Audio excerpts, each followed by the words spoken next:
Senhor, Pai, eu não sou digno de falar no Teu altar, Pai, porque só eu sei coisas ao meu respeito que ferem o Senhor, coisas que desapontam o Senhor. Ninguém aqui sabe, Pai. E Deus, eu quero me colocar aqui nesse altar na atitude de menor, Pai, para que o Seu nome seja engrandecido, para que o Seu nome seja exaltado. Afinal, como foi cantado agora, ninguém faz como o Senhor faz, ninguém age como o Senhor age. Então, Deus, usa o menor, Pai, para que o Seu nome seja engrandecido e o Senhor se apresente como o maior, Pai. Então, que eu não atrapalhe aquilo que o Senhor tem para tratar no coração de cada um, e que de fato esse transbordar, Pai, possa acontecer nessa noite. Agradeço assim em nome de Jesus, amém e amém. Estão felizes? Fome de Jesus? Sede de saber o que Deus tem para essa noite? Amém ou não amém? Vai diminuindo os amém, cara? O que acontece com você? Eu sei que a pessoa que está do seu lado, no sabadão eu ia fazer isso no Ruá, mas não rolou, porque eu fiquei com vergonha, mas que eu estou um pouco desinibido. Então, olha para a pessoa, já que você não pode sorrir para ela, faz assim, ó. Isso aí, cara. Faz um som de sorriso, pelo menos, para ela saber que você está sorrindo. Isso aí. Isso aí, faz um som de risada, cara. Deixa as pessoas saberem que você está feliz. Fica à vontade, querido, pode sentar. Eu falei para o Carlinhos antes de começar aqui, que dá uma certa agonia a gente ministrar, pregar, quando as pessoas estão todas de máscara, porque a gente não sabe o que está rolando, entendeu? Mas tem uma coisa boa, a gente pode errar a letra à vontade, porque a câmera que passa lá na internet não vai pegar. Então, se você não sabe a letra, você pode... Só mexe o queixo, entendeu? Estão comigo? Então, demorou. Cara, talvez você já viu várias pessoas pregando aqui nesse altar. Eu mesmo já vi uma galera pregar aqui. Deixa eu só perguntar antes para o Carlinhos. Carlinhos, isso aqui é meu? Cara, eu fui no acampamento. Eu vi os caras pregando. Eu só queria estar pregando para ganhar uma garrafa dessa, parça. Minha hora chegou, Brasil. Ai, glória a Deus. Vamos aplaudir a Deus pela minha vida, por eu ganhar uma garrafinha. Se ela cair, eu já sei o que é, beleza? Então, cara, vocês já viram, assim como eu, várias pessoas pregando nesse altar, e há uma certa responsabilidade de pregar nesse altar, há uma certa responsabilidade de trazer a palavra de Deus e compartilhar a palavra de Deus nesse altar. Quantos já viram homens de Deus que não deixou dúvida de que era de Deus pregando aqui? Quantos já viram? Também já vi, cara. Já vi umas coisas muito loucas, né, Carlinhos? Eu já vi umas paradas muito sinistras acontecendo aqui. Mas não é só sobre esse altar, cara. É sobre a responsa de falar a palavra de Deus. Enquanto eu estudava para poder trazer uma palavra para vocês hoje, eu me lembrei da responsa que é simplesmente ter uma palavra para ministrar sobre a vida de alguém. Eu não estou falando de altar, cara. Eu estou falando para você que vai ter que pregar para o seu amigo amanhã, para aquela pessoa que está precisando de Deus e chega até você. É sobre isso, esse overflow. Quantos aqui já foram numa aula de inglês, pelo menos no ensino médio lá? Quantos aqui já foram? Então vamos fazer uma brincadeira aqui? Porque os líderes de vocês, cara, eles são muito chiques. Eles acham que todo mundo aqui fala inglês. É ou não é? É ou não é, velho? Então vamos fazer uma brincadeira? Você vai repetir do jeito que você entender. E se achar que eu estou metendo a perna aqui, eu vou ficar cabreiro, porque eu não estou, beleza? Mas vamos lá, vai todo mundo assim. Thank you, Jesus.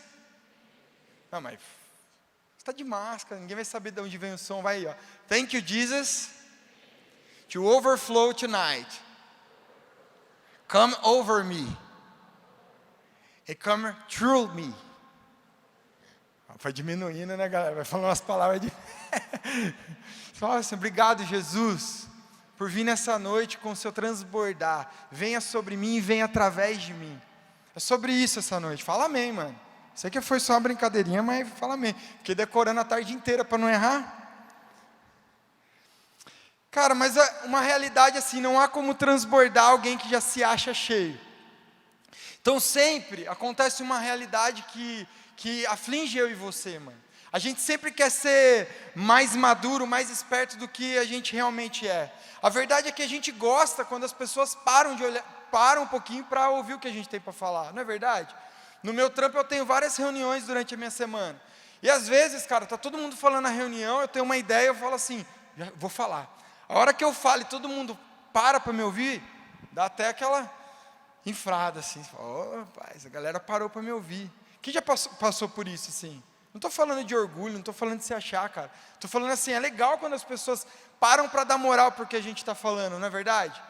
Então transbordar é sobre você ter para compartilhar, amém? E depois de anos servindo a Deus, eu percebi que toda a verdade sobre a minha vida já estava reservada aqui, ó. Quem está com a palavra de Deus aí? Se está com o celular, dá nada não, levanta o celular, fala assim, ó, eu estou aqui, ó. Olha para ela e fala assim, obrigado Jesus por ter deixado essa carta de amor para mim. Fala aí, mano. Como eu amo ver a Bíblia me lendo quando eu paro de frente com ela, cara. Falando verdade sobre mim, que às vezes eu mesmo já tinha distorcido e pensado de outro jeito, mas a Bíblia começa a revelar verdades ao meu respeito que até eu desconhecia. E hoje o Espírito me fez olhar, cara. Eu até falei para Lu, minha esposa, levanta a mão, Lu. Eu até falei para Lu hoje, que enquanto eu estava estudando, eu comecei a olhar para a prateleira de casa, assim, tem umas Bíblias lá, eu comecei a olhar, cara, eu percebi que nenhuma das Bíblias que eu tenho hoje foram compradas com meu dinheiro. Foram todas presentes de outra pessoa. E as Bíblias que eu comprei com meu dinheiro, eu fui em algum momento convidado pelo Espírito Santo a dar para alguém. E cara, eu costumo dizer, quando eu ganho uma Bíblia de alguém, que é como se a pessoa chegasse e falasse assim, sem dizer uma palavra, só de me dar a Bíblia, é como se ela estivesse dizendo assim, eu já sei o final da sua história e é bom, agora lê e descobre, mano. Quem aí já ganhou uma Bíblia de presente? Não é massa, cara? É muito bom, velho, é a verdade de Deus. E aí você me pergunta, mas Fê, eu não entendo muito da palavra de Deus, eu não entendo quando eu começo a ler, fica um negócio meio confuso na minha cabeça. Natural, né, Fumes? Normal, cara, a gente começa a ter o primeiro contato e a gente acha meio estranho. Mas eu queria nessa noite que você quebrasse isso na sua vida. Entendesse o seguinte, se você pegar um filme, uma cena solta de um filme, e assistir só aquela cena, você vai entender todo o filme? Faz assim para eu saber que você falou não. Não tem como, parceiro. Mas você tem que assistir todo o filme para entender. É assim também a palavra de Deus. Você tem que ir se conectando cada vez mais com ela para ela fazer mais sentido para você. É um dia a dia, é um passo a passo, cara. Então, do mesmo jeito, a nossa geração ela tem se alegrado assim com um trecho desse filme, chamado A Palavra de Deus, quando na verdade a gente precisa mergulhar e intensificar isso. Então Deus tem algo a seu respeito já escrito e você precisa descobrir. Olha bem no fundo dos olhos do seu vizinho assim, ó. Agora de máscara mesmo, fala assim, tudo de bom a seu respeito já está escrito. Então eu tenho 3 verdades que eu quero falar para você hoje. A primeira verdade é que você é feito do que a Bíblia é feita. Então é um segredo mesmo aqui para ser contado. A grande coisa a seu respeito é o que te traz vida, é o que faz a palavra de Deus te completar. Lá em Gênesis, no capítulo 2, não precisa abrir ainda.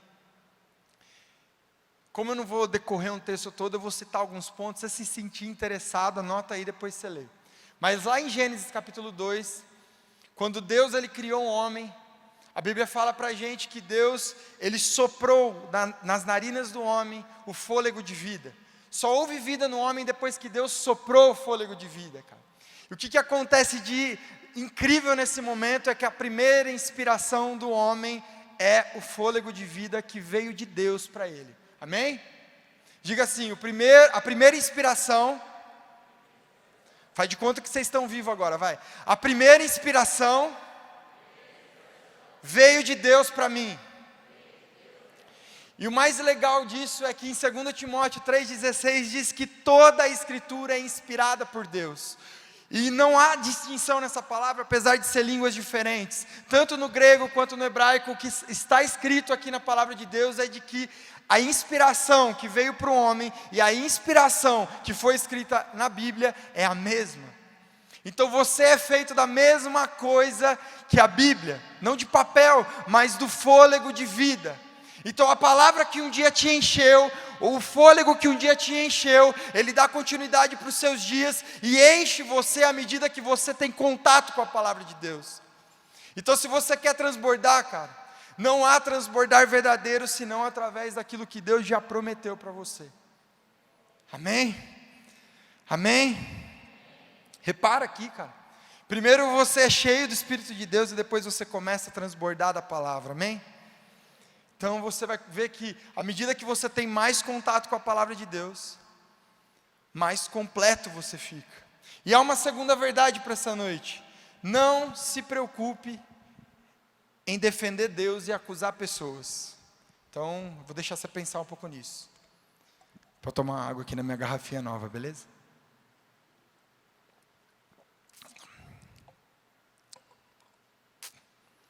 Não se preocupe em defender Deus e acusar pessoas. Atos 1, versículo 8 vai dizer assim: que vocês receberão poder quando o Espírito de Deus descer sobre vocês e serão testemunhas de Deus em toda parte. Cara, o que eu acho muito legal, quando eu ouço essa palavra testemunha, eu queria que você e eu nessa noite pensássemos em um julgamento mesmo, num tribunal. Beleza? Estamos lá no fórum, lá está rolando o tribunal. Deus não precisa de advogado para ficar defendendo ele em roda de conversa, cara. Deus não precisa. Não é só que ele não quer, ele não precisa. Deus não precisa de juiz para ficar definindo para onde o outro vai, para onde que um vai. Deus não precisa. Mas Deus, Ele precisa que você seja testemunha dEle por toda parte. Deus precisa que você seja testemunha dEle por toda parte. Aí o que uma testemunha faz? Uma testemunha ela para ser ouvida. Lembra que eu falei no começo? Da resposta que a gente tem quando quando as pessoas param para ouvir a gente. Então Deus precisa ser ouvido. Desculpa, nós precisamos ser ouvidos sobre Deus. Então os nossos testemunhos vão começar a transbordar sobre a vida das pessoas. Nós vamos começar a falar do amor de Deus e isso vai cativar as pessoas. Nós vamos falar das nossas experiências e isso vai cativar as pessoas. Então, cara, nós não precisamos nos preocupar em ficar defendendo Deus. Eu mesmo já entrei várias vezes e ficar defendendo Deus. Não, porque o jeito que você crê está errado, mano. Porque o jeito certo é isso. Porque Deus pensa isso. Porque Deus quer isso. Cara, para. Quando eu falo da minha experiência com Deus, eu quero que as pessoas realmente entendam que vale a pena seguir Jesus. Quando a gente quer ficar defendendo Deus, a gente cria uma situação de oposição a Deus. Vocês já pararam para pensar nisso? Então o que uma testemunha faz? Ela fala do que ela viu, do que ela ouviu e do que ela viveu. Quantos aqui querem poder falar do que tem experimentado com Deus, cara? Quantos aqui? Que seja sincero isso. Que hoje não seja uma noite só de ficar no distanciamento de Deus. Nós já estamos distante das pessoas. Que nós possamos nos aproximar dEle e ser testemunha real daquilo que Deus tem para os nossos dias. Deus te chamou para falar o que Ele fez na sua vida. Então hoje, cara, a gente vai ter um momento aqui para isso. Busque experiências com Ele. Fala para o vizinho assim, ó, Deus tem uma experiência nova para você hoje, mano. Isso aí. Efésios capítulo 4, versículo 11, eu vou falar agora sobre a terceira verdade. Eu falei que ia ser bem rapidão hoje, que eu não quero atrapalhar o que Deus tem para fazer, de forma alguma. Efésios capítulo 4, versículo 12. Cara, eu amo essa passagem. Versículo 11, eu falei, né? Falei 12. 11. Efésios 4, 11, diz assim: Ele designou alguns para apóstolos, outros para profeta, outros para evangelista, outros para pastores e mestres. Versículo 12, eles são responsáveis por preparar o povo santo para realizar sua obra e, que palavra que está aí na Bíblia de vocês? Edificar, e edificar o corpo de Cristo, e edificar o corpo de Cristo. Cara, Deus nos dá dons para que a gente possa servir a Deus e as pessoas. Quando a gente quer transbordar em Deus, é bem natural, cara, que a gente queira um lugar meio que exclusivo no trono de Deus. É bem natural que o nosso coração, sendo enganoso, assim como a palavra diz, não estou falando heresia, assim como a palavra diz, nosso coração começa a ser, como eu aprendi com a minha esposa, um altar de ídolos. A gente começa a gostar das posições que nós somos levados. Então, se eu sou o que cura, cara, eu quero ser o que mais cura. Se eu sou o que vê morto ressuscitar, cara, esse é meu ministério, levantar morto, pá. Eu não posso nem andar muito na esquina do cemitério, porque senão, cara, The Walking Dead. É natural que a gente comece a gostar desse lance. Mas o que acontece aqui, cara? Todos os dons são para a edificação da igreja. E um dia eu fiquei, assim, vidrado nessa palavra, porque edificar tem a ver com construir, não é verdade? Edificar tem a ver com levantar um lugar, levantar um templo. Você primeiro faz as colunas, você começa a construir. Mas quando eu fui ver essa palavra no original, cara, era totalmente diferente. A palavra original para edificar aqui, ela significava na época curar ossos quebrados. Era como se Deus estivesse falando assim, cara, as pessoas estão quebradas, mas elas vão chegar aqui na casa de Deus, na minha casa, e elas vão começar a ser restauradas. Essa palavra edificar significa isso, ossos quebrados. Diga isso, edificar é curar ossos.